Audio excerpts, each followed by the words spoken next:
Bom dia, Portugal! In Portugal, there's a YouTube show full of fun facts you need to know.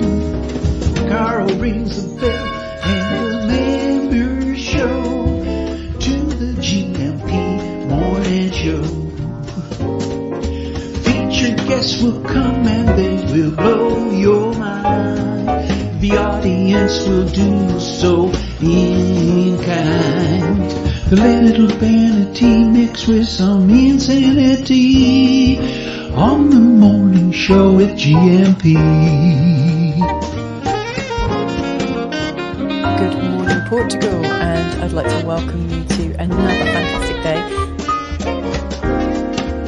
Hey, Gumpers.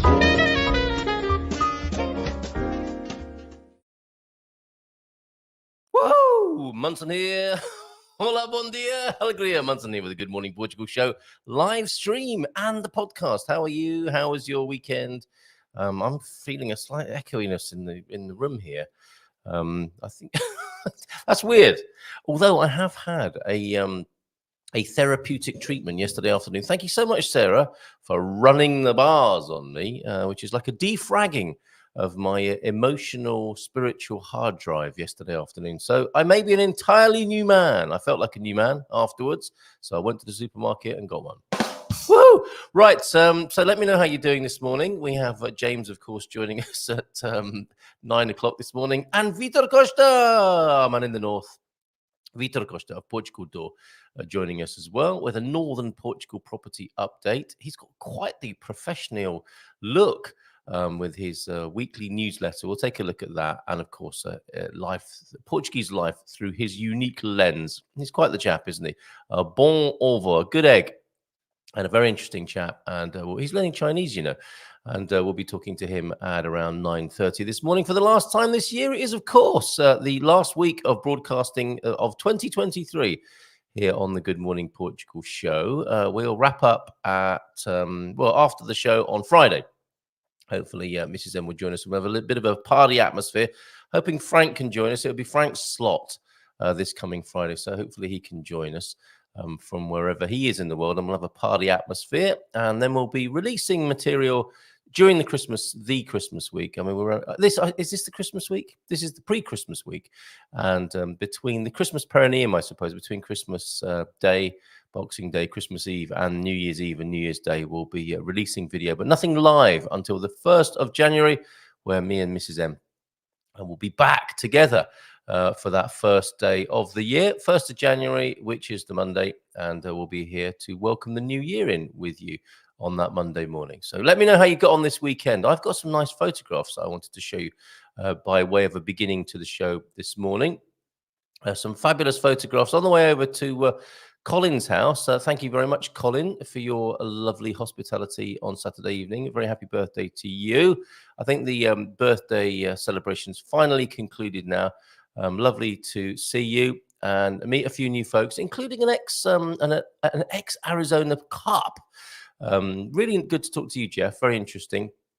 Who made a beeline for me when I was there at Colin's dinner party. When he found out what I did, as in not because he's a cop and what I did, but what I do for a living. And I'm hesitating because it's like this isn't really a job or work. This is a labor of love. So loosely speaking, what I do for a living. And he came over and said, "Yeah, you know, I'm intrigued to know what when people return from the United States, from Portugal back to the United States, what is their leading reason for doing so?" And I'll chat to James about that a little bit later on. I'll tell you what my answer was to Jeff when James joins us, and we can see if you agree. Hopefully not because you're an American who's returned from Portugal back to the States, but because you know of people who have, and you know what their leading reason was. Interestingly, reasons people give aren't always the full picture, are they? Especially with a complex matter of this kind. But anyway, here are the images that I captured on the way over to Colin's house. Actually, let me just rewind a bit. Very inspired by John's picture of the sunset on the Rio Lima from last week. So my photographic eye was keenly tuned after seeing that. And I do welcome photos from you on 913-590-303 as well. And I saw the sunset myself over the Atlantic. That's the Atlantic view driving from Salero de Porto from our Bay area here on the Silver Coast, heading towards Foz de Relho. And you get to see this beautiful sort of scenery, sunsets, and the most incredible vista on quite an unpopulated and bare shoreline. In many countries, this would be very highly developed, and things are beginning to get built there now. And this picture taken at Boa Vista for obvious reasons. And then when I thought, this is taking a long time to get to Collins. He lives on the other side of the lagoon, so it does take a long time. I thought I'll be at Lisbon Airport soon at this rate. But I was treated with this. As I drove over a little bridge on the back roads, on the rat runs from around the Óbidos area, Bacacaldas, Óbidos, and heading towards Collinsgaff, I looked to my left over the bridge, and there's this, it looks like an irrigation ditch. It's a big ditch, basically. And it was forking into two directions, and the moon was shining in the reflection in the water there. And it was just so beautiful. So I parked the car up and went and got a view of this for you this morning. So send your photographs, please, 913-590-303. And any other correspondence that you would think appropriate via the WhatsApp studio line. I also came across this. A little bit low res, but you get the idea. Lux brumalis. It's Latin for the sweet, tender light of the pale winter sun. Got some of that lux brumalis going on at the moment, have we not? And of course, today's weather report. Hopefully, it was like this yesterday. This is classic Portuguese winter stuff, isn't it? My temperature probe keeps bleeping. I think it's probably been set a long time ago to save plants being hurt in the garden. But it keeps bleeping. I think it's got a low temperature warning on it. It's risen now from around 3 degrees to 3.5, and a mere 12 degrees in the studio. So a bit parky this morning here on the Silver Coast. And I noticed Tony Bryant had posted up a picture of -0.5 degree in central Portugal. So there may well be snow up on the Serra da Estrela mountain range. But let's hope we've got weather like this today. All wrapped up at around 7 o'clock. And then you've got your Hawaiian garland and sun hat and sunnies on, and down to a vest by mid-afternoon. Let's hope so. Fingers crossed for that. So how are you this morning? Do let me know in the chat. Let's go say hello to a few folks. Oh, Victoria, I'm going to play your... and isn't this lovely? You're still there, it would appear. Yeah. Hola, bon dia. And Nalach Shona from Bonnie Christmas, across Bonnie Christmassy Dublin. Thank you so much for letting me play your Light Up Christmas video this morning, or for repurposing your footage from Dublin into a Light Up Christmas video, which I'll share in just a moment. One from Les as well. Les has sung a Christmas song this year, and our old mate Druba from Sintra with a Nepalese-inspired Christmas, Light Up Christmas as well. Coach Turner's in. T-Duck is back as well. And I think I've realized or discovered why T-Duck was away. Likely story that he was traveling. I think he's launched his political party. And you'll have noticed, if you've gone to our news page, over on the news page, we've got, if I just take you there now, we've got the new member. Well, we've got Antonio Costa's replacement has been elected by his colleagues. And he was part of the political Young Turks. I was thinking, hold on a minute, we've got a Young Turk who's been elected, and he's very familiar with cobblers as well. His granddad was a shoemaker. And more about him from a news piece over at both the Portugal Resident, of course, and the Portugal News are reporting on this new leader of the PS party. There he is, Young Turk, familiar with cobblers, so he's got a great career ahead of him in politics. Dougie's love of Portugal. Both Doug and I have written love letters to Portugal, it would appear, in the last fortnight. We didn't confer on that. It's just our natural love of Portugal emanating from us and captured in our respective publications. He of the Portugal News, me of the Portugal Resident.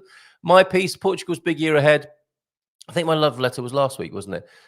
If you didn't see Sarah on Friday, her views and Coach Turner's question about currency and foreign exchange for 2024. Not predictions exactly, but some likelihoods And there, Vitor Costa, he's going to join us at 9:30, and a couple of other articles there in case you missed them. What is Portugal's economic forecast for 24? And is it a good time to buy property in Portugal in 24 as well? And yes, a political. Actually, I think I'll play that as well because we don't want to get too much into Portuguese politics here. We don't want to get stuck in the long grass or the seaweed that wraps around your ankles and pulls you down underneath the waters of joy. But we have to play, I think. There is a new party, the PVP. So we've got I've given the game away there, haven't we? We've got T-Duck's new political party. That's what I think he's been away doing in these last few days. He has come up with a new political party, Pato Bloco. So there's Bloco Esquerdo, and now there's the Duck Party, not Ducco Bloco, Pato Bloco. And they look like they're a green party with their Verde Pinho insignia there on their political campaigning literature. Well, good luck in your political career there, T-Duck. Very good. And I can understand why you would have wanted to keep that a secret. Keep your nose clean and your powder dry, ready for the launch of that new political party. Perhaps in the new year. And perhaps we'll play the PVP video as well. And that's, I think, where we'll draw the line for this year. We're talking about politics, but we shall see. Occasionally get drawn back into that, like a tag team wrestling match. James is in. He'll be with us at 9. T-Duck, of course, was around at 8 saying hi, and I'm back. I'll be back, and he is, and with a good morning, James, as well, and all of the lovely stuff that we are very grateful to T-Duck for. The most recent Portuguese sayings are up on GMP VIP, cut and pasted over there. We've got dad jokes this morning. We have got a Portuguese saying. We've got a deep thought, fantastic. T-Duck, people deputized admirably for you last week with deep thoughts, dad jokes, and so on. So you've trained them well. Baddy's in, Leela is in, Anna, Sweden, Portugal, Pam, Joao Denort, good morning to you all. Oh, and we'll have an unboxing this morning. Morning coffee by the fire this morning. New merchandise alert as well. Got a lot to tell you about this morning. And Sarah, thank you so much for that treatment, Sarah. Really enjoyed it. Slept like a little baby last night. Really restful sleep. I have a feeling.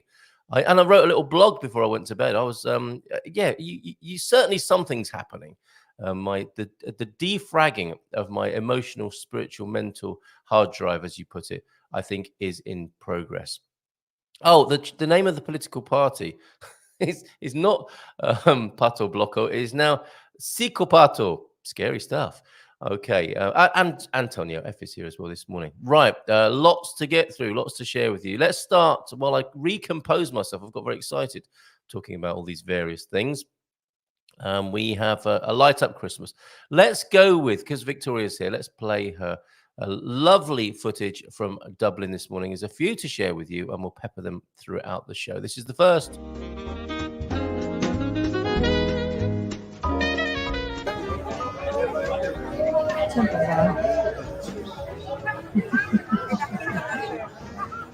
A sight to behold.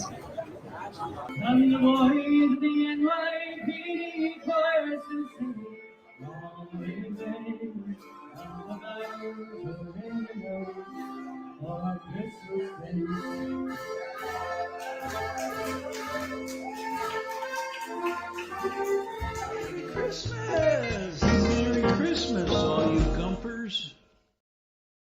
Isn't that lovely? Thank you so much. And sorry for the sound and visual quality. It wasn't brilliant, but the decorations outside the Temple Bar public house there in Dublin are absolutely magnificent and great to hear.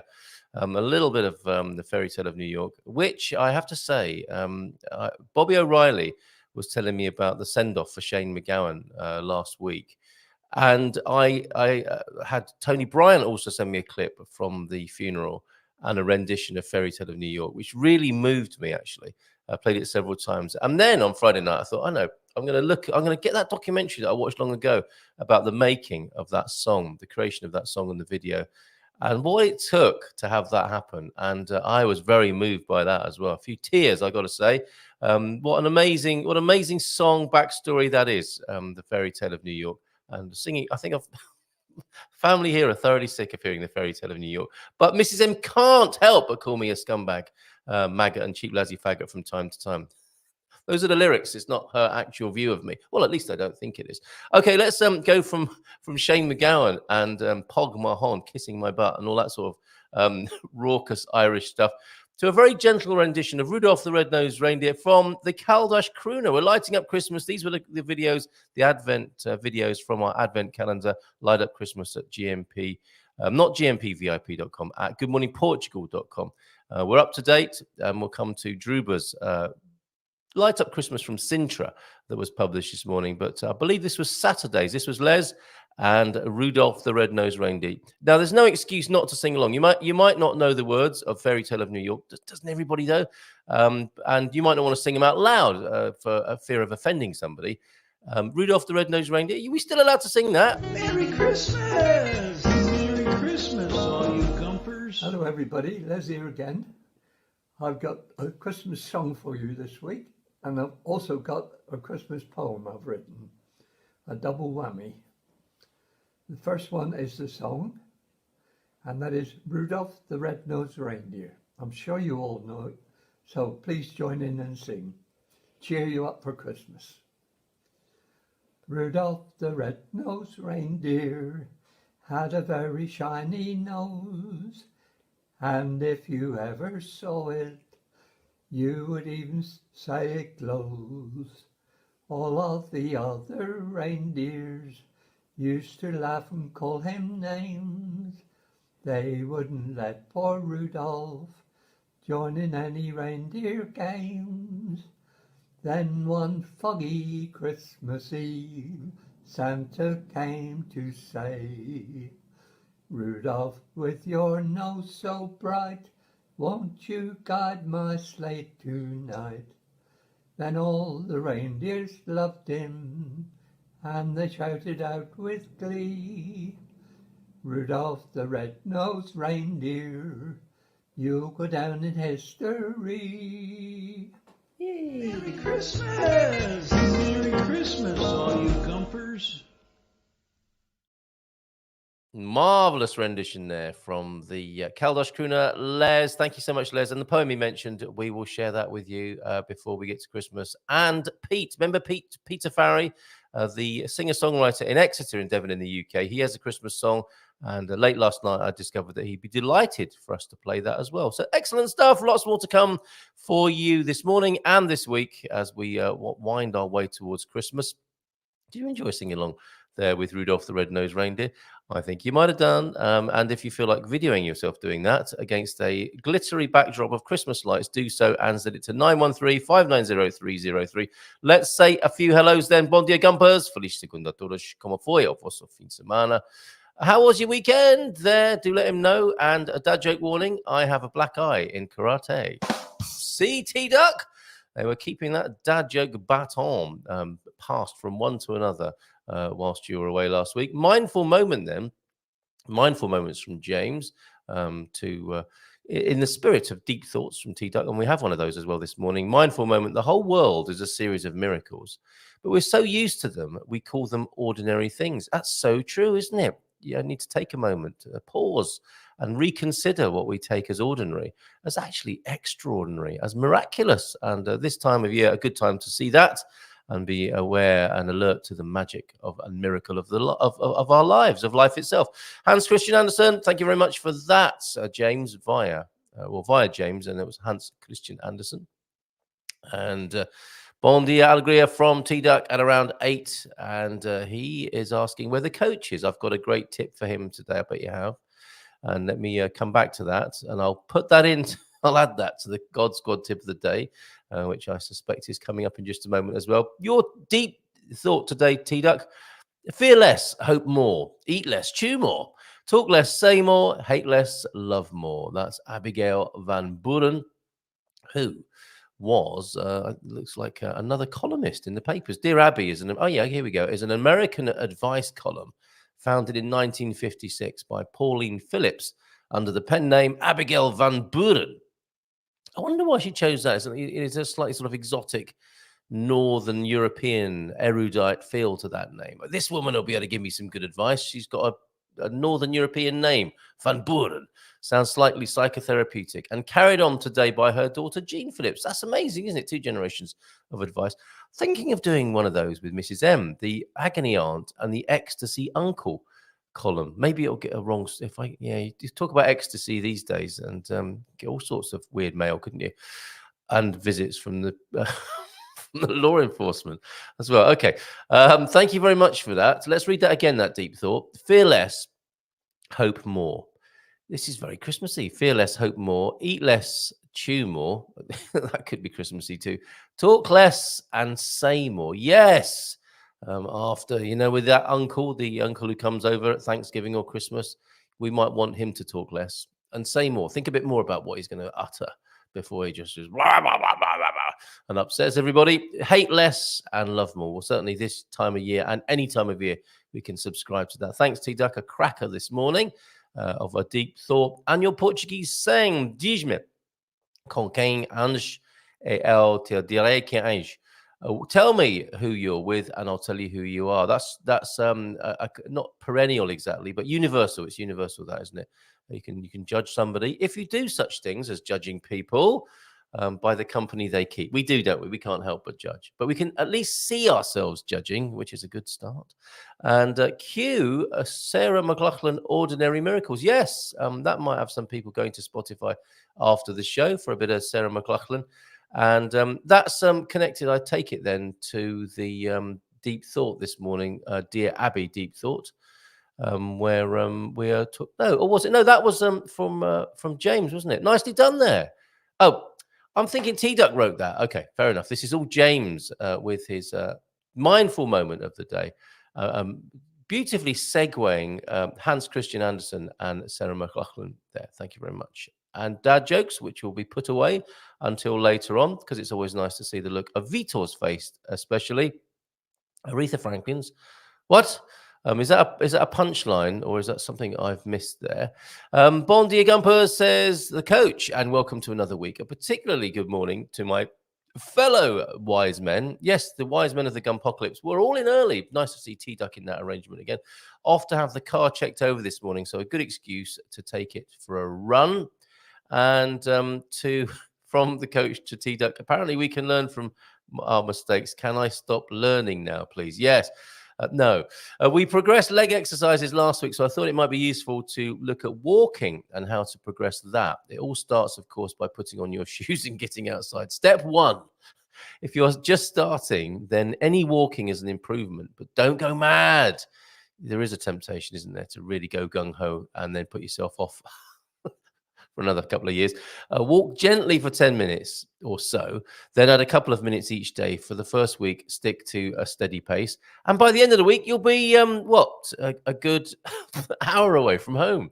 We'll look at faster walking later in the week, as there's now a lot of evidence that the faster you walk, the more benefit it provides. And the quicker you get there.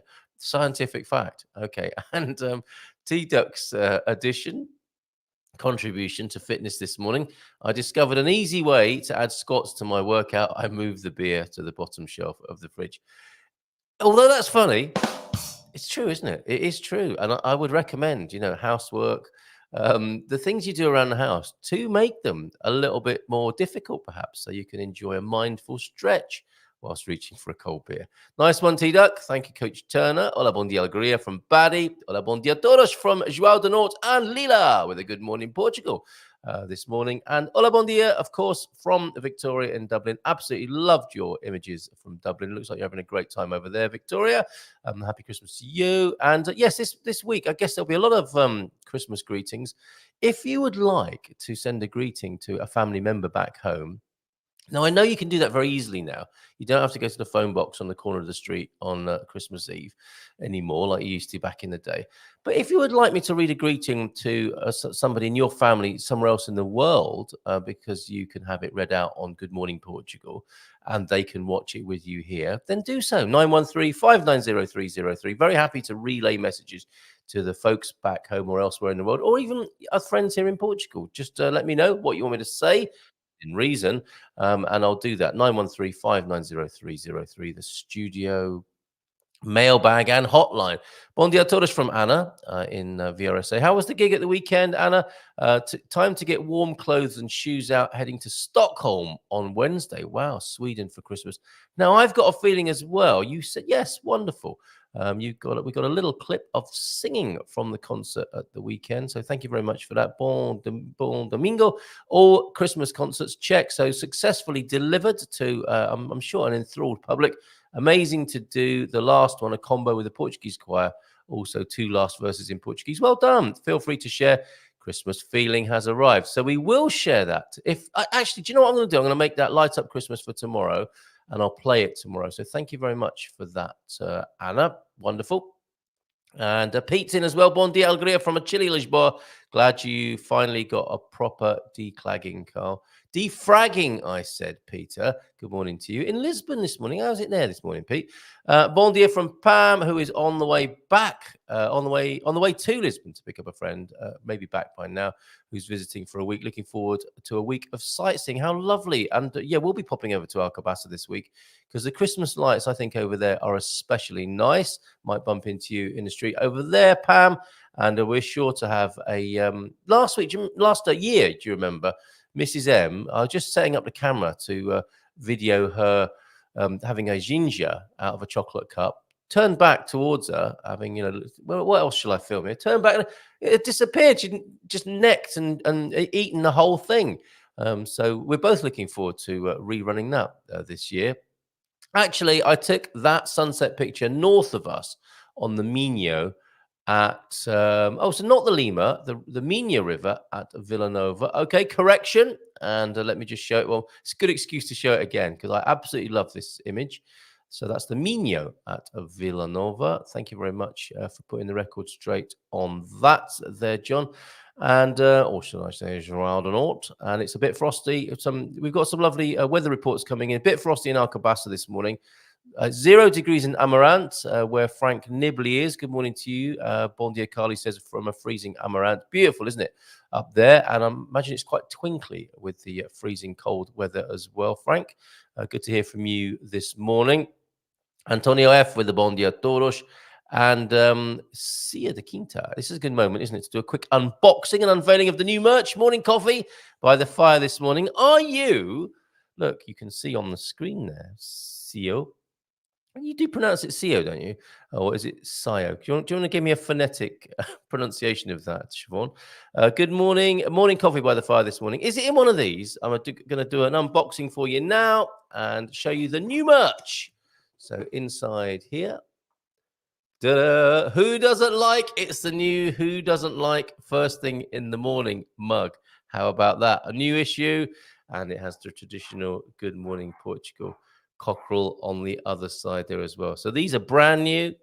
Thank you, Sarah, for your encouragement and help on these. Proud owner of a few of those this weekend because they are hot off the press. So thank you, Siobhan. I am looking to a very creative relationship with you where we can now do mugs locally here in the Bay and T-shirts and stickers and all sorts of wonderful stuff, tote bags. Let me know what you want when it comes to the merch, folks. And we can make that happen with the expert help of Siobhan here of Cio de Quinta. And, of course, Quinta de Salia as well, who we spoke to last Friday, if you remember. Okay, Antonio F is here. And we've got Mama Lama as well from Bon Dia from the US East Coast. My goodness, good morning to you. How you doing, Mama Lama? And we have... fan of the Caldash crooner, Sarah. Love a bit of Les first thing in the morning. And bon dia and glad tidings from Doug as well. Just talking about you. Beautifully sung Rudolph song, says Mama Lama of Les's rendition there. And quick dad joke for you. How do you say non-binary in Portuguese? It's now binario or now binaria, depending on your gender. Now, that's not actually a dad joke, is it? That's actually probably true, according to Portuguese grammar.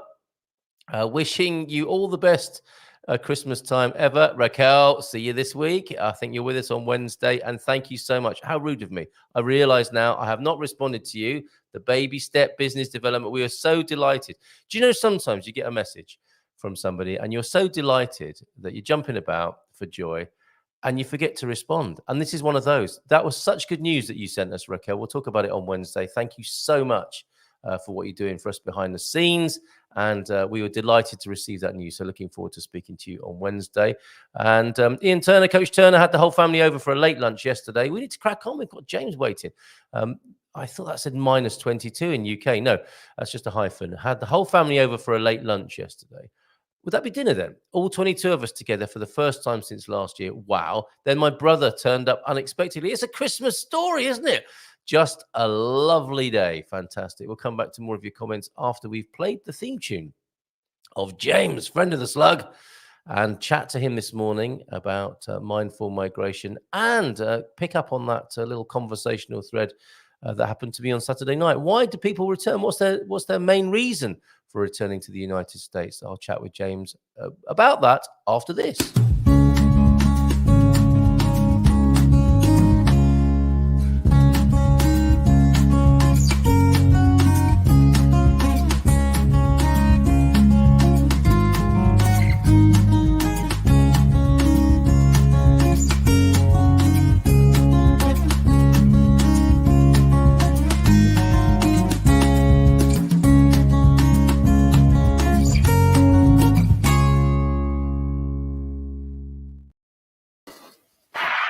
There he is.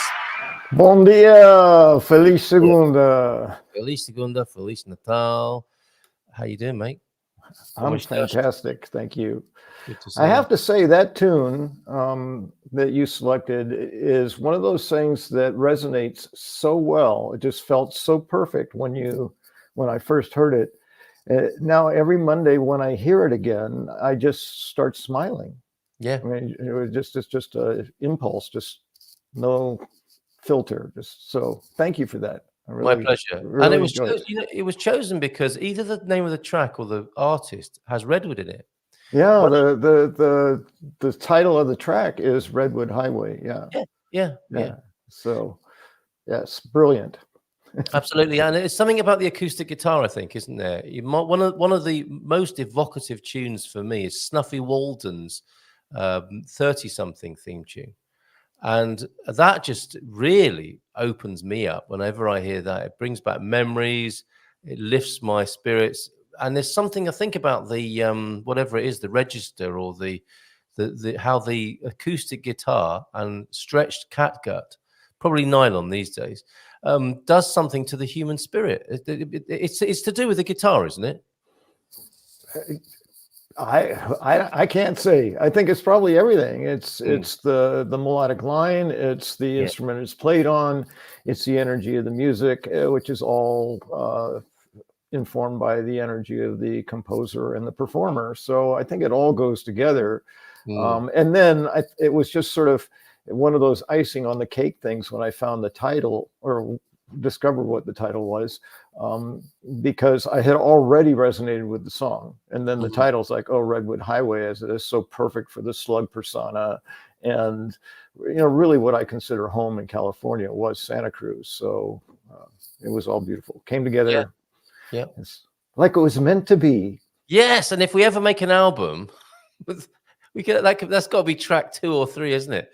With the whistle theme tune, orange sax tune, a jazzy one, and that one. If they'll let us use it, we might have to get in touch with them, mightn't we? Get the composer on here and thank them personally, because I think so often musicians, especially in this day and age, often remain unthanked and unacknowledged, and in many ways it's their own fault. Because with that tune, it's you're allowed to use it freely. So it's one of those YouTube tunes in their music library, and you don't have to give them a credit. I don't know what they get out of it. I guess they get publicity, and maybe they do get some sort of royalty, a micro royalty. Well, exposure too. Someone says, "Oh, I like that tune. Who wrote it? And then what else did he do?" That kind of thing. It might lead you to an album or a sale or something. But yes. But it's not great, is it? I mean, you wouldn't do that, would you, as a psychotherapist? Could you come and do a couple of therapy sessions in the pub just to get, sit in the corner there with a box of tissues and chat with people? there are issues of confidentiality, so All right, might not be the best venue. No, but all right, a confession booth then. But I do offer what I call a complimentary 10-minute consultation before I work with anybody, and inevitably it turns into an hour. But I have to. There are restrictions ethically within the profession, which I'm not under that purview anymore. But there's certain agreements that have to be made before you can officially conduct therapy with somebody, which so it becomes sort of a contractual agreement. So put your clothes back on is one of the first ones. Yes. So I needed to consciously not do therapy as a course of that consultation. But there's a lot that can be done in supporting someone without doing therapy. So, like listening, for instance. Yeah, I know it may not be the best comparison, but I think musicians understandably are a bit peeved when a publican says to them, "Oh, come and play at my pub. It'll be good publicity for you." There's no pay or anything. You might get paid. They do get the rough end of the stick, and there's me just using his music anyway, exactly like that, and not paying any kind of royalty. But that's how I'm all about citation. I think ever since grad school, when we were required to cite every source that we used in our whatever we wrote, I really began to understand the importance of not even intentionally, but not presenting something that is not yours with sort of without clarity that it belongs to somebody else and who it is and where it is. So even if the music is free, I'm always going to cite it. I'm working on a YouTube channel for myself. Anything that I use there's somebody else's, I'm going to absolutely provide all the contact links I can to those sources. Because people deserve it, I believe. Yeah, absolutely right. And I think I will drop them a line over Christmas when we've got a moment to thank them for the 52 times we've played it and how it's brought a smile to our face this year. A few more than 52.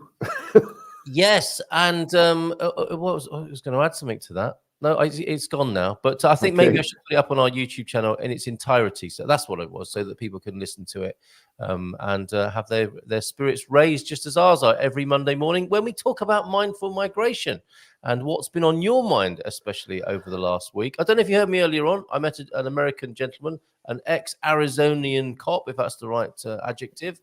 And he made a beeline for me at this dinner party at Colin's house and said, I need to talk to you about when people leave here. I understand people are leaving. I remember when I first heard that for the first time about a year or so ago, and people started to leave Portugal. Couldn't believe it. What's going on? Of course, when we unpack that, you and I, of course they would. Not everyone's going to stay. But he wanted to know what their principal reasons were. And I just came out with family. I think it's family.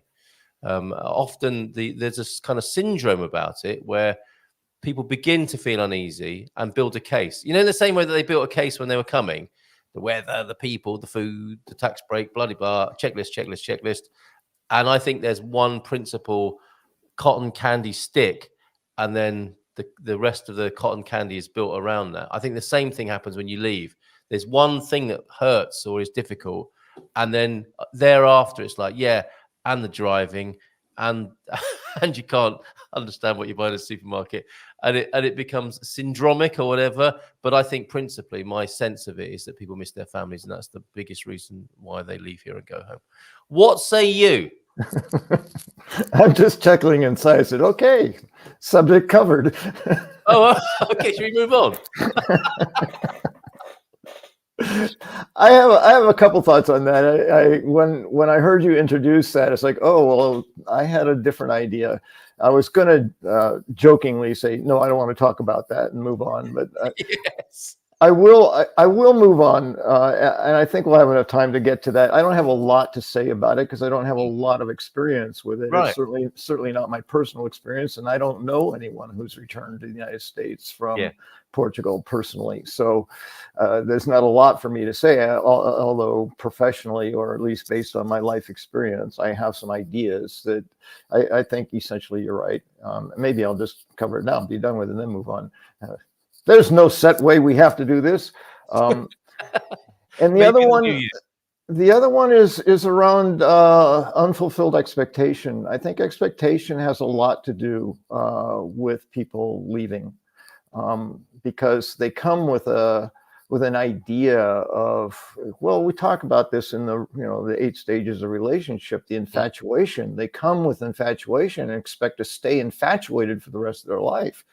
And it just doesn't work that way. There's taxes to pay, and there's documents to find, and there's proof that you deserve to be here that needs to be done. And there's all these things that come with being here that are, as we've said over and over again, a tiny percentage for, I think, most of us in this community anyway, of why we're here, which is why we stay. It's like, oh, that's not going to bother me. A little paperwork, a little bureaucracy in the surrounding of a kind, gentle, generous culture. It's like, who cares? I'll deal with it. Yeah. But if you come with the idea that this is going to be the perfect place to be an American, and then you fall in love with the beauty and whatever else you see, either you forget that or it's not important enough. Your expectation is going to stay that way, and it doesn't, and you go, screw it. Screw it. I miss my family, right? So there's that. Yes. I think it's a twofold kind of thing. Yes. But that's pretty much my thought on it off the top of my head. Yeah. Okay. And Joao Denort, he likes my analysis. Well done. I quite like the cotton candy idea, although that might be a merch idea as well. Good morning, Portugal merch. There's an amazing cotton candy machine in a shopping centre in Lourdes, a shopping centre. My lad spotted it, and I videoed it, and I've been meaning to share that with everybody. It spins cotton candy into particular shapes inside, and then it delivers it. It must be from Japan. It's got Japan written all over it.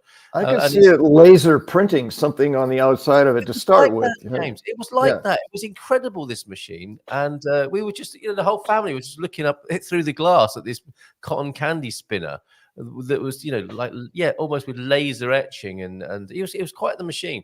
But we could maybe have a Good Morning Portugal laser etched into cotton candy. It's not going to last very long. Asking for ideas on merch, the bobbleheads, the Munson bobbleheads. Well, there's quite a lot of material to go at with that, has to be said.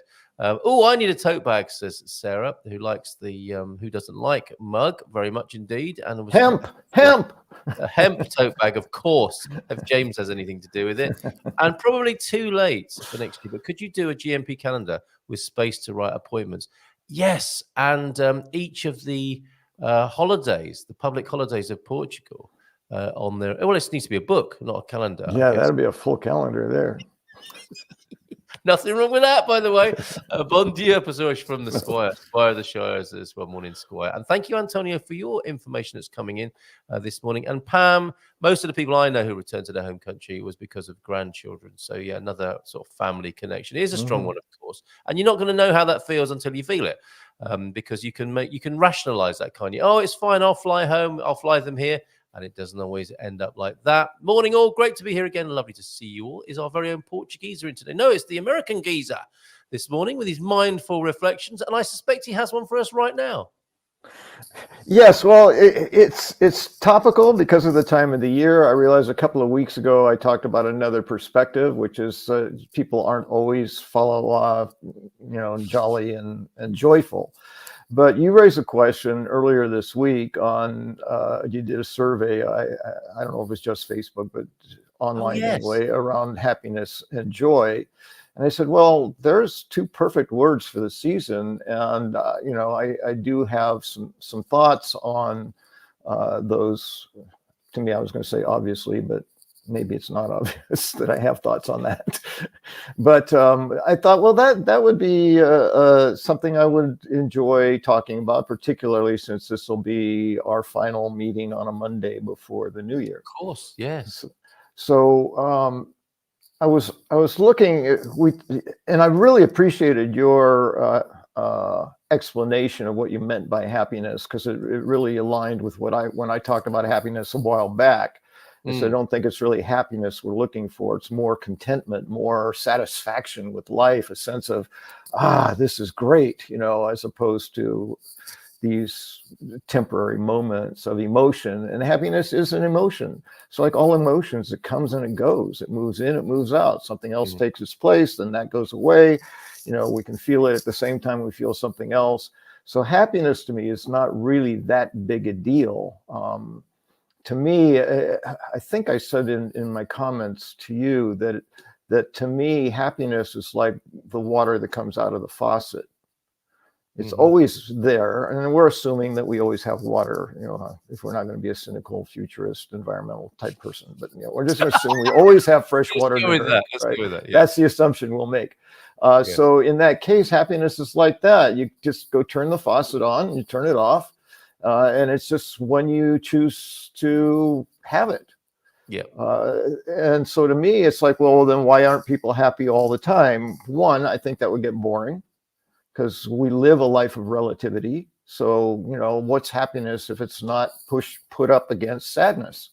How do we feel happy if we never experience anything but happiness? It's just what it is. It's just there. So I think the contrast is a part of how we experience the world around us. And so happiness is a part of that.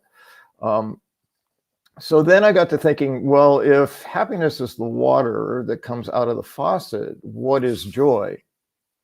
Because joy and happiness are very often put together for a reason. There is a sense of connection. But to me, joy is deeper. It's more fundamental. It's more like a personality characteristic than an emotion, that kind of a thing. It's some people associate it with spirituality. I do. But in that depth, it's more stable. It doesn't go up and down and in and out. Joy is a quality of life that to me would represent, in the analogy I'm using, it would be all the water of the world is what joy is. It's it's abundant, and it's always there, and it's complete, and you don't turn it on and turn it off. It arises, and it ebbs and flows within us. It's not something that pops in and pops out. And happiness to me is more turn the faucet on, turn the faucet off kind of a thing. In terms of the emotion of happiness. In terms of the contentment, I think that is closer to joy than happiness. Because when we really sit in a place of being content, a place not content like we're being lazy and we don't want to work hard, not like that kind of like, oh, it's good enough sort of. I don't know. That's contentment. Complacency, not complacency, but contentment is a real satisfaction.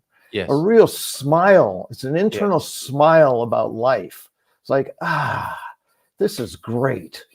Like that. And that to me is what we're talking about when we're talking about the kind of happiness that people may long for, is that. Absolutely. So the question, and I'm remembering I have a couple things to send you on WhatsApp, so I just did that. One of them is relevant to what we're talking about now, which is I like that. The button. And I like the other thing as well. Yes, both of them. Stop it. Yes. You're distracted.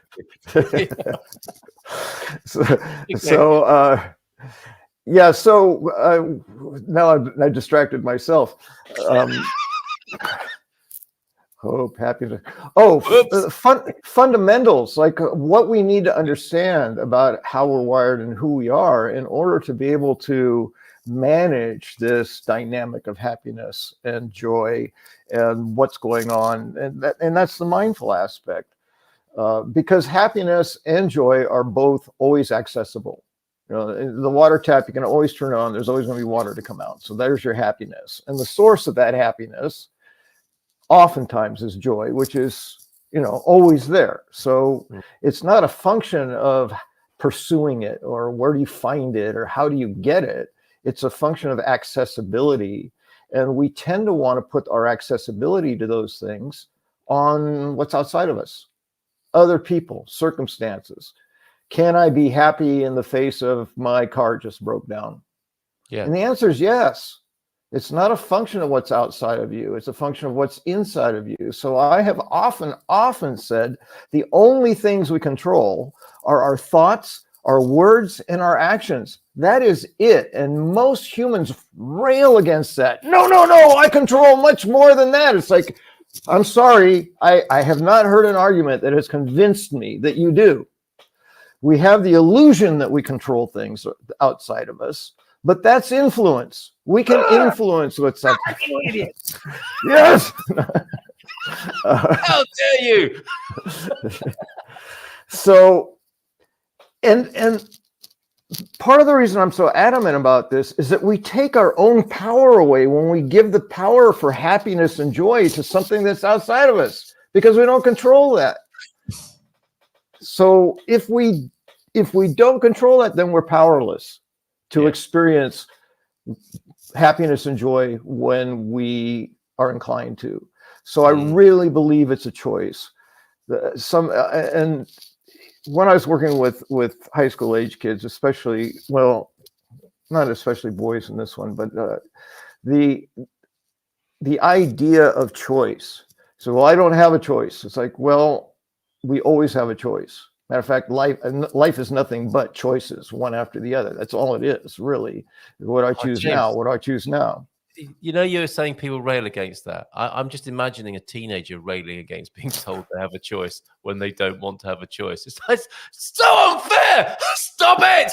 Yeah, I don't have a choice. I go, well, you do. It's just that the choices in front of you are not very pleasant, because what you don't have, you don't have control over the consequences of those choices. Yeah. You know, and in your case, the choice you have is go to juvenile hall, be grounded for a month, or, you know, whatever. They all suck. All your choices suck, but you have choices. Yes. They say, well, that's like no choice at all. It's like, well, maybe you don't like the consequences, but there's still choices. So, you know, it's not that you don't have one. And that there was one young man I was working with who had just fallen in love. He was in the infatuation phase of his new relationship, and he had a tendency toward depression. And he was quite uplifted and being happy. And he said, I have never felt this happy. And I said, oh, well, that's great. And he says, she just makes me happy. And I stopped and I went,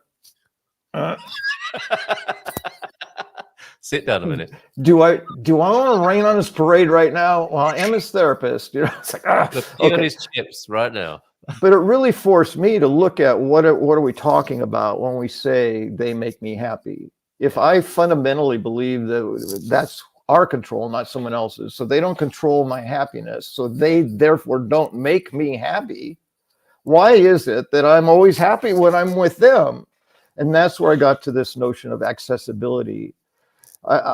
When I was talking with us, I haven't worked this out yet, but it feels to me something like that being with her makes it easier for you to choose happiness.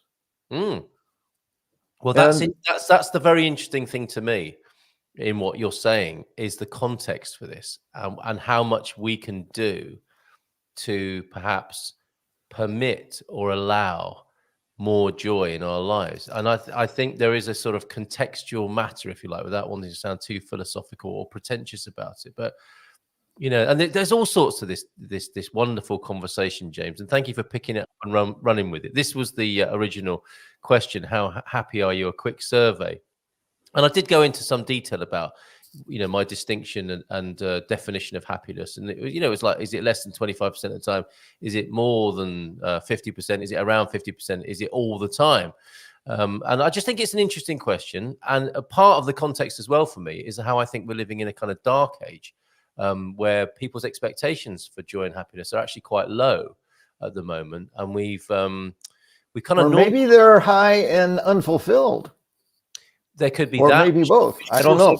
That could be causing unhappiness, couldn't it? But sort of generally speaking, to make the point, I have a sense, and we can only experience it now. So it's kind of useless to sort of talk about it in a nostalgic sense, that people used to be happier years ago. Back in my day, everyone was happy. Okay, Grandpa. That's right. Well, good for you, Grandpa. It's not like that anymore. You know, I think we're legitimizing and I don't know, institutionalizing unhappiness as well. And this has been a steady creep over a few decades. And the danger of this, of course, and that I'm very well aware of, is how it can suddenly sound like unhappiness shaming or looking down on depression, which I'm not doing at all. I'm not saying that people shouldn't be unhappy or saying they're wrong if they are.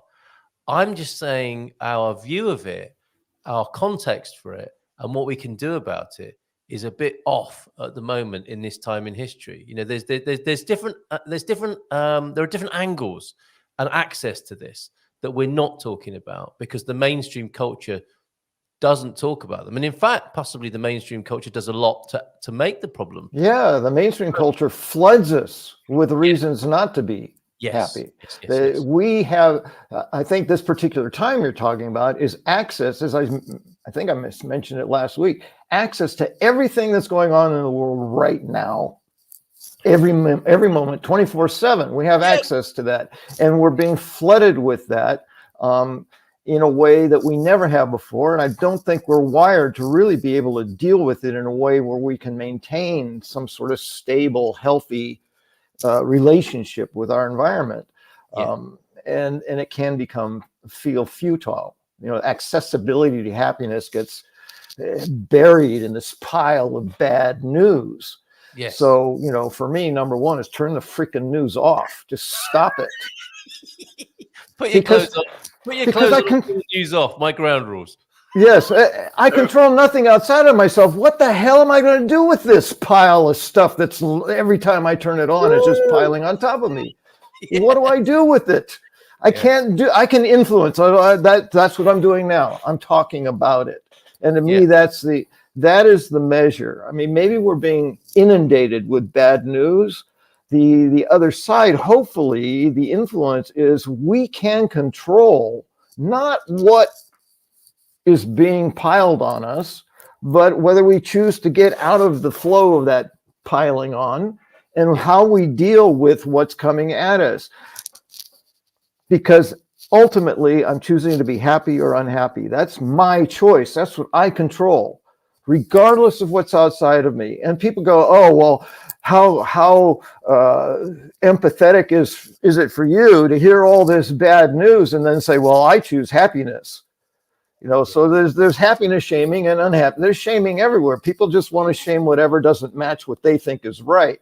And for me, I'm about wake up, make a choice, be conscious, choose for yourself what works for you. And I quote my oldest son on this all the time because he said, "Oh, Dad, you're just telling yourself that shit because it makes you feel good." And I go, "Yep, guilty as charged." That's right. I don't even hesitate. It's like, you're absolutely right. Like, why would I choose to feel shitty if I am awake and aware that it's a choice for me? And that, to me, that's the influence that I hope to put out to the world in my example, in my words, in my thoughts, my words, and my actions. That's all I can do, is hopefully influence what's outside. And so it's not really counterbalanced to the other perspective on Christmas, because everything exists. So there are people who are unhappy. There are people who are struggling. It is a very stressful time for almost everybody, whether they're feeling joyful and happy or not. It's still stressful. So this is the importance to me, the value of mindfulness, is take a moment, take a beat, just stop and take a breath and say, how am I? And is this how I want to be? Yeah. And if it's not, what can I do? Well, thank you so much for sort of picking it up and running with it. And for me, that's when I see, because Mama Bear, and great news. We had a conversation with Mama Bear. It was very moving, wasn't it, early on this week, talking to Mama Bear, and she is doing great. She I think a problem shared was a problem halved, if not a bigger fraction, in fact. After that conversation and what happened as a result. And she's brilliant. She was on Facebook talking about how this is a difficult time of year in Sharing Care Portugal, which is a support group on Facebook. Be aware, be available to people at this difficult time. And I would say yes, absolutely. I'm not saying don't do that at all.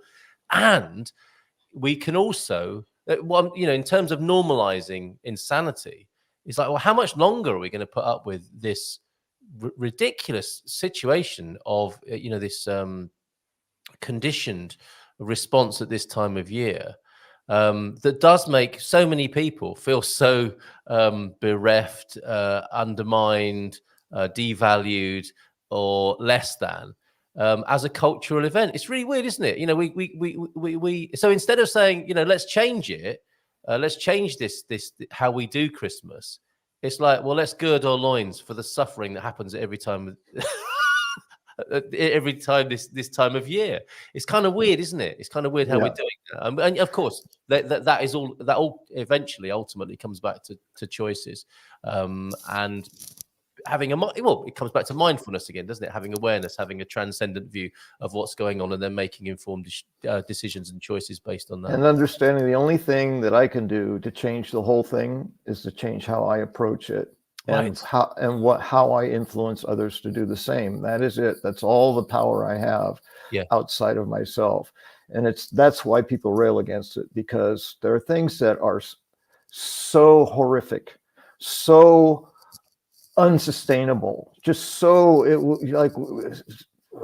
would make us want to kill ourselves if we really sat in how hopeless it felt. Right, that we couldn't fix that stuff. And some people do, James, don't they? Yes, absolutely. And that's another aspect of this I'm talking about, is that like we're it's almost like we're creating that environment and letting people go off and do that. It's like, well, you know, that's your choice. If you want, it's like, well, okay, yeah, it is, but I mean, surely we can do better than that collectively. Well, I think there's a tremendous amount of awakening that needs to occur in order for these types of changes that we're looking at happening. Mm-hmm. I struggle to hang on to hope because I feel like we're running out of time and people aren't changing their minds fast enough, which worries me. But then again, it's like, all right, that may be true. That may be absolutely true, and it's not going to change. Mm-hmm. Well, it's okay. So how do I want to be about that? Do I want to live the rest of my life in despair? Or do I want to look for those ordinary miracles? Do I want to look for the things I'm grateful for? Do I want to acknowledge the positivity and the good things that I experience and see in the world? Those are the choices I'm going to make because they make me feel good. Right. And talking of good things and things that make you feel good, should we bring him on? It's 3, 2, of course, everybody. Hello, mate. Oh, hello there. Hola, Vitor. Hello. Hello. How are you? Hello. 你们好. Oh, 很好,很好. Have I got that right? Yeah, sure. Okay. Yeah. That's like me in Portuguese. Yeah, that's actually... Hola, no. And that's it. Right. That's actually one good benefit of me doing this, because I can feel firsthand what it's like to learn an entirely new language. Yes. Yeah. I thought that yesterday because I was reminded when you were conversing with me in Chinese on WhatsApp yesterday. I was thinking, why is he doing this? And I thought, well, it will be a really good perspective for you. So you're feeling somewhat like us foreigners here in Portugal feel when you're grappling with Mandarin you're learning, aren't you? Yeah, at least you can read it. But yeah, that's basically it. Like when I try to learn through immersion, right? Yes. Like, I mean, watching a TV show or something, or a video that's only in Chinese, it's like trying to swim by drowning. Yeah. So how's it going? I mean, it's actually going really, really well. I'm progressing a lot faster than I expected that I would. Still, though, I can still only have really, really basic conversations. I think conversations. Very basic, very basic. Like, how's the weather? Have you eaten? I like this food. I don't have a gallbladder, that kind of thing, right? Very useful phrases, obviously, from a 1950s phrase book. Now, something I want to know, whilst we're talking about Mandarin, and we'll come back to human happiness, because I know you're a student of this as well. But as I recall from Mandarin, it's like, 我是 English is I'm an Englishman, or 我是中国人 is I'm a Chinese man. What is I am a Portuguese man? 我是葡萄牙人. Oh no! Why? Because it's like they, I think it's a transliterations. Because it's like I am the man who smells of egg custard, kind of translation? I actually don't know if it has a meaning because some characters are mostly phonetic, but sometimes yes, you do see things kind of like that. Yeah, I think as I recall, we are known as the people who smell of dairy products sometimes in some Chinese context, and that makes sense, doesn't it? It's very descriptive, and I just wondered if the Portuguese was the same. But no, putaia, I think it's mostly phonetic because they kind of take an English word and then they sort of transliterate it to an English, a Chinese kind of sound. Okay. And they do that with a lot and like names and everything. Yeah. Okay. And have you been given a Chinese name yet? No. Okay. Well, do let us know when that happens. Maybe I need to be baptized by some of my Chinese friends or something eventually. My Chinese name, this is not a joke, my Chinese name given to me was Kum Ming. And I don't use it very often for obvious reasons. It's not, and I'm not joking. It's a tough translation to English. Yes. I hope you have better luck than I did in that cultural shift. Right, Vitor, you're also teaching the foreigners how to speak Portuguese. How's that going with the Portugal Door Portuguese language lessons? Yes, it's primarily Maria actually that's doing that. I think it's going really, really well. She is passionate about it. And we're always like trying to come up with new ways for it to be effective. And that's another advantage of me doing this. Even the other day, like, hey, do you still have those survival verbs you made that are the most important to be able to communicate in Portuguese? Yeah, I do. Okay, can you give them to me so I can see the Chinese counterparts and maybe study those first? What a household. Yeah. And so she's been doing mostly like, small groups of people. Sometimes she goes to their homes, like 6 people or whatever, and they do these classes. But it does take a lot of her time. We sort of kind of, this December, we got off the gas a little bit. We decided it's going to be our semi-vacations here. Once in a while, we still do a few things, right? But for the most part, we're going a bit slower, letting the car coast. Oh, well done. I was going to ask you, we'll come back to that hopefully, as a traditional Portuguese family, what your plans are, such that we might emulate some of the fun parts of that, Vitor. But you'll have heard our conversation about human happiness. Now, I know you're a student of personal development, I think, is one way of putting it. And presumably human fulfillment, happiness, human potential comes into that as well. Was there anything we said that you wanted to pick up on or respond to?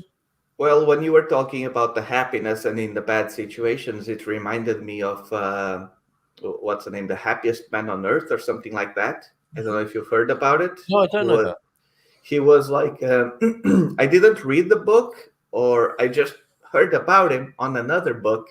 I don't know if it was Mindset or Atomic Habits or whatever it was, but essentially he was a guy that was in the Holocaust, right? He was a Jew, he was in the Holocaust, empty room, really, really skinny, had nothing there for him but his mind, but he chose to be happy, and he was happy every single day because he would visualize and all of these things, and he was always in such a good spirit.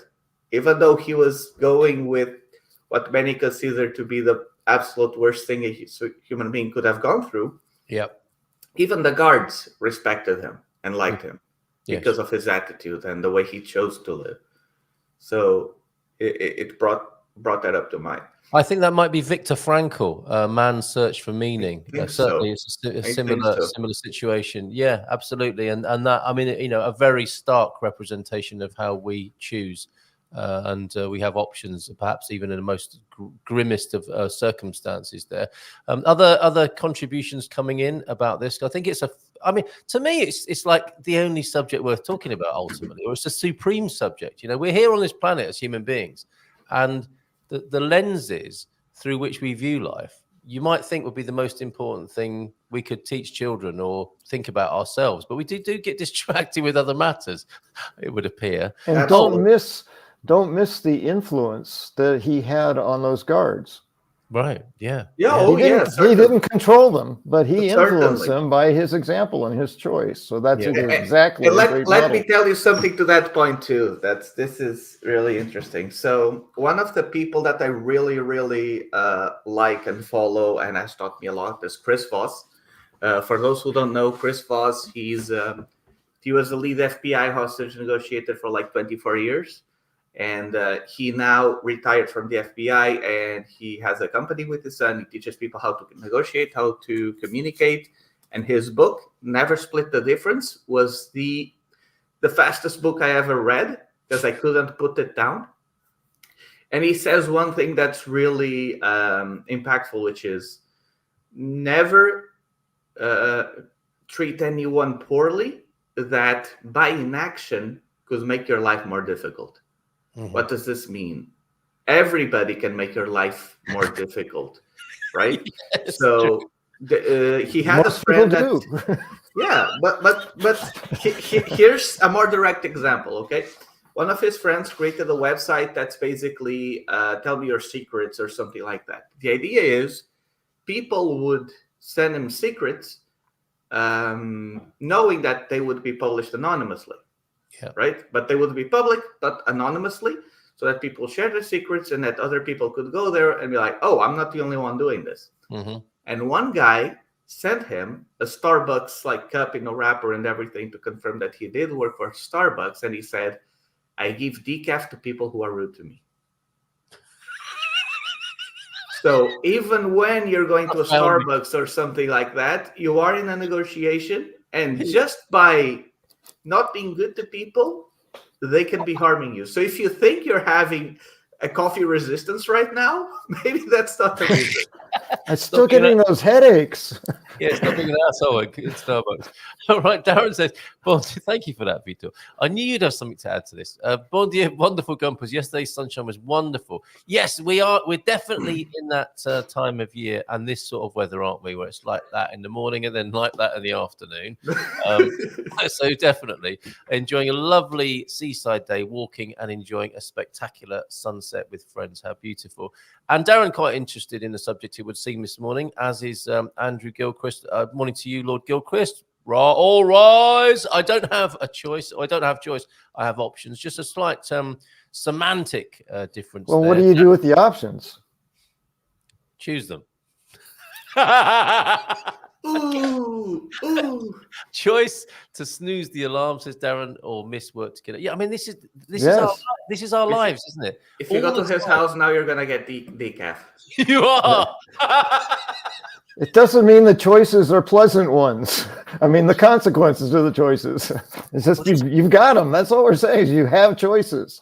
And you don't have to go to work, but you might get fired. Okay, right. Well, that's the consequence of that choice. And it's your choice, isn't it? It's your choice in this situation. And I think the thing about choices, we're constantly making them as well, aren't we?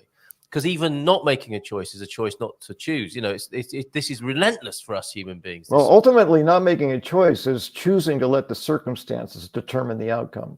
Oh, okay. Yeah. And that can have interesting results as well, can't it?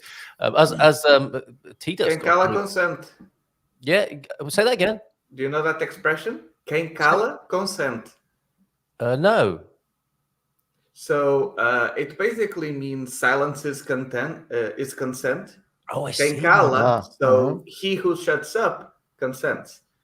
That's interesting, isn't it? I mean, what an incredible way to convey the awesomeness and scale of human responsibility. Incredible, isn't it? And yeah, T-Duck says choose and your the power of silence.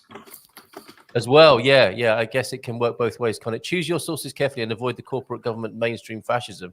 What works for me is not putting my head in the sand like an ostrich. And again, that's definitely a matter of choices, isn't it? And not accepting the cut and the thrust, or having certain things thrust upon oneself and choosing a different reality. I guess that's another part of this, isn't it? When we're choosing, James, Vitor here, are we choosing our reality then by making these choices and taking these options? Are we creating our reality in the way that some New Agers and cosmic people talk about, do you think? James, you first. Off the top of my head, I'd say yes. Yeah, if we're making a choice how we want to experience the world, then We're creating our so. world. Okay, Yeah. and you, Vitor, you're creating yours, aren't you? I mean, I've seen this in our relationship. You're quite the different fella to when we first met, immersing yourself in hostage consultancy books and Starbucks decaf coffee and that sort of thing. This is very important to you, this stuff, isn't it? To creating your life as you are. Yeah. So I'm going to answer a bit more strangely, perhaps. I'm not surprised. I feel like I am. But then again, I've studied so many like theories and phenomena, and even some like series that cover certain types of fate and options and all of that, that I'm not sure if, there is a chance that things could be predestined, and maybe the choices we make are just a way to push us into the path we're actually supposed to follow. Makes sense. I do believe that everyone can, change their lives if they really want to and focus on it. But whether everything is predestined, or if you can change anything, or if it's like you can change maybe 1%, but perhaps that 1% will be just enough to get you where you want to be. I'm not sure. I'll let you know when I'm omniscient, omnipowerful, and all of that. Please do. Yeah, if you could send me a message, that'd be really great. 913-590-303. I do that from the other side. Whatever's over there, we'll let you know. Yeah, that'd be brilliant. And of course, you could decode, or a representation of destiny is the matrix that we're living in of likelihoods, and everybody else doing the same as we're doing. It's like a great big soup of prayers and thoughts and intentions, isn't it, in which we're living? And that might create a certain kind of destiny according to the respective powers and intensities of people's prayers and intentions. People don't make you happy, but they can sure contribute to your life and living, or not. Absolutely. As you said earlier on. Yeah. Their influence. Oh, but I can tell you one thing, though.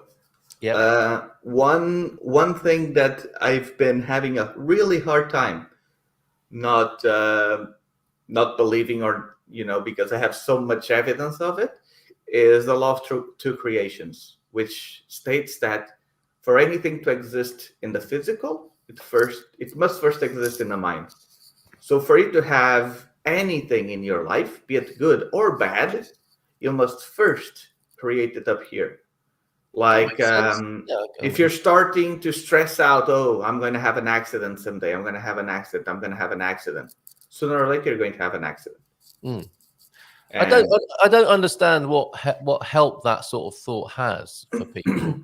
And given that we're so conditioned, I mean, that's certainly to me as part of our culture. Is a great emphasis is placed on thinking and imagination and creativity. So too much so in many ways, and you could say, well, the person that thinks I'm going to have an accident, God forbid, they're just being careful. They're kind of practicing or visualizing, aren't they, what they don't want to do. But I think we've probably got enough instinct to not have that happen, and we've got enough, we've got enough subconscious information without having to think about it all the time. And I think you're right. I think that it becomes magnetic. But here's the thing, like your brain doesn't distinguish no. So for example, if you say, oh, don't forget to bring your keys. Yes. You just hear your brain says, forget to bring your keys. No. Yes. Yeah. And it's the same with kids, isn't it? With parents saying, don't step on the road, don't step on the road, don't step on the road. All the mind is here. Step on the road, right? Yeah. That's why I've been training myself. Instead of don't forget your keys, I say, remember to bring your keys. Yeah. Well, just keys. It's like, it feels really nitpicky. And for anyone who hasn't delved into these issues, it's going to sound like nonsense. That's exactly what I said a few years ago. That's how the brain works. Right. Okay. Well, and in behavioral training too, raising kids and so on, it's don't identify the things not to do, identify the things to do. Positive reinforcement. Yeah, well, not even positive reinforcement. Instead of don't touch the stove, it's like do be mindful about burning yourself, or and that's not a particularly good example, but the idea is identify the behavior you want. Yeah. Please don't go, or no, there's another don't. It's hard not to, isn't it? Stay away from the stove. That's the behavior you're identifying. Well, Come it over, depends, come on, over here and it sit depends in on the the window. parent. Yeah. Depends on the parent. There was this comedian, I don't know, I don't remember who it was, but he was talking about the difference between being raised by a mom or being raised by a dad. It's just like if the kid is going to like put a fork in the electrical outlet, the mom is like, "Oh my God, no! What are you doing?" The dad would be like, "No, wait." Yeah. Yeah. You're not going to do that again, are That's you? right. There's that too. Yes.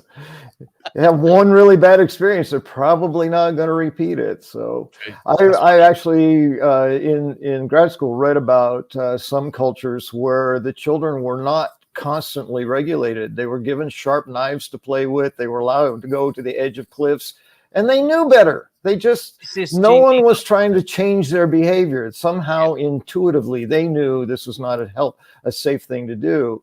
And the idea from a Western culture is frightening. It is. That was Gene Liedloff and the continuum concept of parenting. And Okay. I think it's always a little bit difficult, isn't it, to take something like that wholesale, because we don't live in the same culture, right, as those. But you can take a point from it, can't you? You can get a sense of it, rather than just saying to your kids, "Well, you're on your own. Good luck. Your own. If you don't survive, that's just Darwin." That's right. Yeah. Although I think there are some parents like that. Okay, so Darren, hold on a minute. We've got a lottery winner here. Hey guys, celebrating a check from the lottery in the UK that arrived today. Wow, Paul, don't spend it all at once. 50 of His Majesty's pence. Going to frame that one. Nice. It's going to cost you more to frame it than spend it, isn't it? I was having this discussion yesterday with my friend about choices. Look at this, a resonance there, Darren. Good to have you here this morning. Yes, says Gerald, joy is all around, but certain people or events allow us to access that joy. And that I guess that would be part of what we're talking about this morning. Is that's the work we can do, isn't it? Is to have more of those. We can choose to have more of those people. Yes. Or events in our lives that give us the access to the water of joy coming out of the tap, right? Yes, and while it can be really picky around words, I believe that words are powerful, and just the use of the word allow implies that they're giving us permission. Mm-hmm. So it's up to them, not to us, right? So it's like joy is all around us, but certain people make it easier to choose that joy, or easier to access that joy. We don't even need to be allowed to do it. It just becomes easier for us. It's our choice. So what do you, as a psychotherapist then, James, a lot of people who might be considering this is like, well, okay, I can get rid of those people and I'll make my life more joyful. Isn't that really selfish to do that? Isn't that unkind to the people you're booting out of your life? I don't think so. Okay, let's move on. That's all I need to hear. I think, I think we're robbing the world if we don't bring our most joyful self to the world. So why are we going to let other people prevent us from doing that? And how is that helping other people around us? I don't see it. Yes. Okay. That's good enough for me. Vitor, did you want to add to that?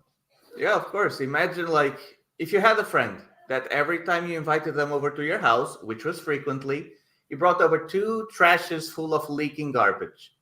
Would you allow him to do that? Not anymore. Not after this conversation. But we allow people to do that with our minds. I went through that very same thing initially, right? Because it's like, hey, but they're friends and whatever. Why should I cut them off? It's not that you cut them off. It's that if you want to become a certain person, if you want to become better, if you want to have a better life, if you want to help more people, you're going to need to become a different person, a new person. You need to have to create another identity. And then when you have that identity, everything you do is kind of like a vote in favor or against that identity. Yeah. So it's not a matter of you just, hey, I don't like you anymore, you're bad for me. But it's like don't bring your garbage into my house. Yeah, if you know that, or do leave your garbage at home.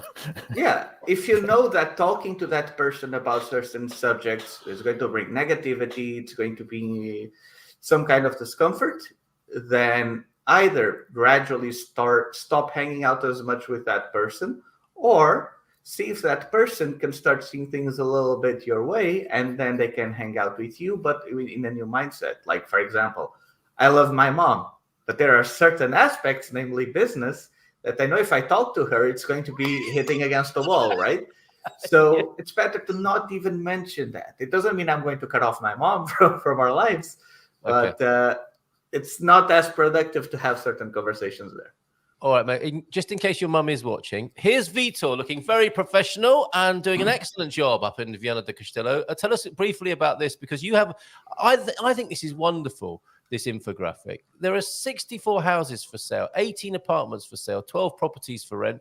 You're doing amazing work up there, bringing this to people's attention. And so, Mrs. Costa, your son is doing a fabulous job. You needn't worry about him. Tell us more about it, Vitor. So we started keeping a closer eye on the stats. It wasn't as easy because we don't have an MLS or anything, but we figured out a way that we can. By the way, those are just additions to the current market. Okay, brilliant, even better. So we found a way to get access to some of those statistics, and we decided to, hey, let's weekly create a newsletter. People can go, they can have a look, and gradually, they can start feeling a sense for the market, and we as well, right? Because, for example, a few weeks ago, during the last 7 days, you had about 123-ish rentals on the market, but about 300 has been removed. So there was a huge pressure in rentals, right? Probably those 100 and something that were still on the market could have been dinosaurs that were there, nobody really wants, or are overpriced or something like that. But there was 3 times more places being taken out of the market than there were on the market. Wow. This week, it slowed down a little bit, maybe because it's December. You have about 60-something properties, and 90-something got removed for the last 7 days. So, it's to start getting a feel as well of how things are evolving. Okay. Right? Well, you've got a specific request here. Now, if you've got a T3 near a metro station in the Porto region, maximum 180,000, his site needs fixing. So you guys, I think there's a number of conversational threads. I don't know what you mean by that, Darren, but I'm sure Vitor can help you. How much you want to spend in repairs? Well, on the site or on the house?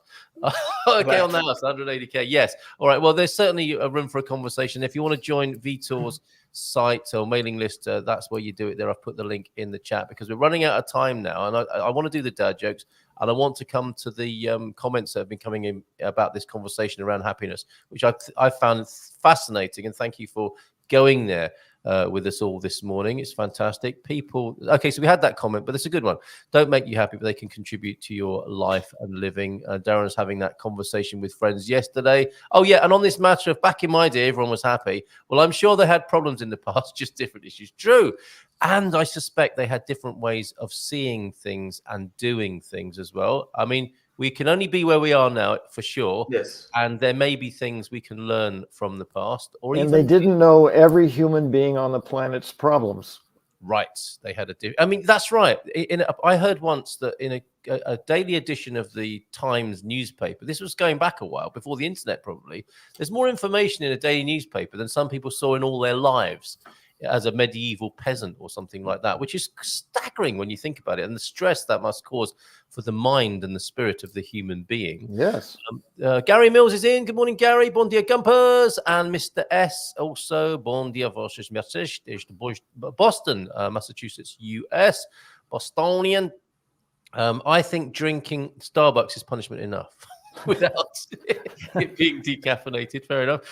This time, weather-wise, it's coat on in the shade and coat off in the sunshine. Absolutely. That is the time of year. Put it beautifully there, Joao de Nort. Vitor, getting the clap there, and some adulation from Sarah. I think that probably applies to a number of things you've said this morning. If you're in Portugal, bring the keys, bank cards, ID card, passport, NIFNIS, medical card, transport card, sunscreen, and umbrella. Yes, thank you for that life advice. It's not really a hack. It's a bit too long to be a hack, but thank you. It's a suitcase. It's a suitcase. Our hearts open or our hearts closed, says Sarah. one of them feels good. That's a pretty good guide, isn't it? That cuts through all the stuff and gets to the heart of the matter. Thank you, Sarah. I live by it's nice to be nice, says Jackie. It'll be lovely to have you in our community in that case.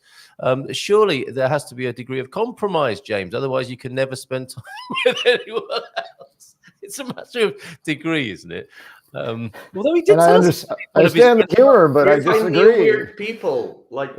There's all kinds of people in the world. There's plenty to hang out with that you don't have to be brought down or influenced negatively by. So yes. There you go. Not allow, says Sheldon, by way of an explanation, as in not allow as in permission, rather in a sense of enabling me to understand. Yeah. I was just trying to make an example of language. Yes.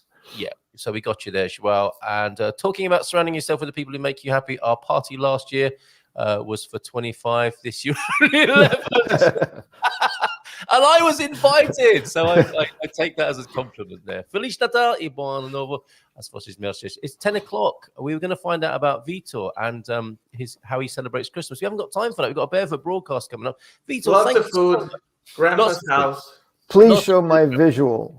The one, the Christmas one. I've got both of them. It won't work next week. Well, that was one of them, wasn't it? Yes, that was one of them. You're invited to suffer in it. I mean, some people won't have seen this. This is when we used to suffer more with computers, I think. That's very old-fashioned looking bit of Microsoft there, isn't it? So, yes, the Google slapped the machine. Yeah. And this. Bloody hell, Alexa. I ordered baby cheeses. Okay, very good. Thank you. It made me laugh. What can I say? Thank you so much for your wonderful service to our community, your views, your information, just you generally, Vitor. You're such a blessing and a bonus to our community. Thanks for everything, and we look forward to talking to you again in the new year. Go ahead. No. I just couldn't hear you very well. I'm not wearing pants. Okay, thank you. You see, that's exactly what I want more of next year. And to you, James, of course, this is the last Mindful Migration Monday of this year. So thank you so much. The man whose insights lift our spirits after we've heard his spirit-lifting music that we were talking about earlier on. So, James, thank you very much. Every week you come and join us. Most of our contributors, co-hosts come once a month. You come, unlike Santa, once a year. You come not annually, but weekly. So people are sick and tired of me. Yes, I'll keep being here. Yes, so expect more of that in 2024. No, but thank you sincerely.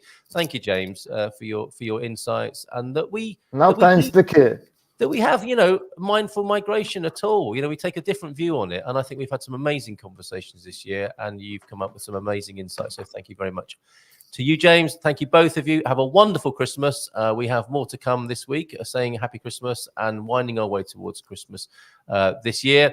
And that's it for today. And I will just play. I know what I'm going to play. I'm going to play another Advent video. This is beautiful. This is Nepalese inspired from our friend Druba in Sintra. This is really joyous. So let me dedicate this to both of you as I thank you one more time. Vitor and James, take care. And Jayo. To Joe.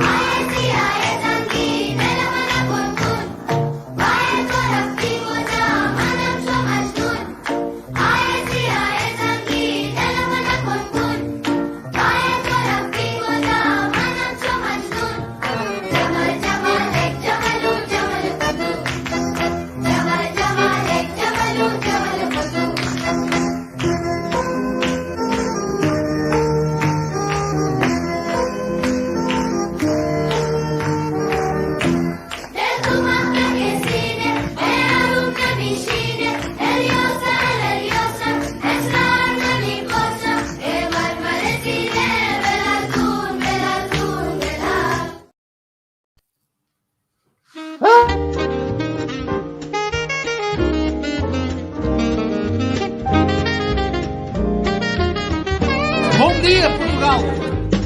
In Portugal, there's a YouTube show full of fun facts you need to know. Carl rings the bell and the members show to the GMP morning show.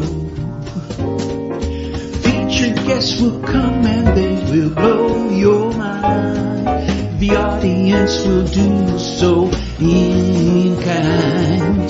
The little vanity mixed with some insanity on the morning show with GMP. Good morning, Portugal, and I'd like to welcome you to another fantastic day. Hey, Gumpers.